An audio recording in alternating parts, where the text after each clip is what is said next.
సిద్ధు వాళ్ళ వదిన సిద్ధు తులసిల పర్సనల్ బెడ్రూమ్లోకి వచ్చి ఆ బెడ్ పైన ఏం జరుగుతుందో అంతా ఆ మొబైల్లో రికార్డ్ అయ్యేలా ఒక చోట ఆ మొబైల్ని ఫిక్స్ చేస్తుంది. అమ్మయ్య!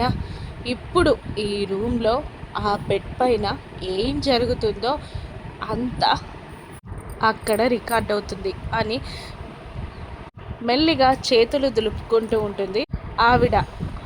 అప్పుడే సిద్ధు రూమ్లోకి వస్తూ ఉంటాడు. వాళ్ళ వదినని చూసి ఆశ్చర్యంగా, నువ్వేంటి వదిన మా రూమ్లో ఏంటి అని అడుగుతుండగా, తడబడకుండా ప్రిపేర్ అయినట్టే, అది సిద్ధు జెండు బామ్ కోసం వచ్చాను, తలనొప్పిగా ఉంది అని ఆవిడ అంటూ ఉండగా, అనుమానంగా, జెండు బామా, అది హాల్లో కబ్బోర్డ్లోనే ఉంది కదా వదిన అని అనగానే, అవునా, అయ్యో, నేను ఇక్కడ ఉందేమో అనుకొని వచ్చేసా, బాయ్ సిద్ధు, బాయ్ తులసి అంటూ అప్పుడే అక్కడికి వచ్చిన తులసిని కూడా చూస్తూ వాళ్ళిద్దరిని తప్పించుకొని రూమ్లో నుండి వెళ్ళిపోతుంది ఆవిడ.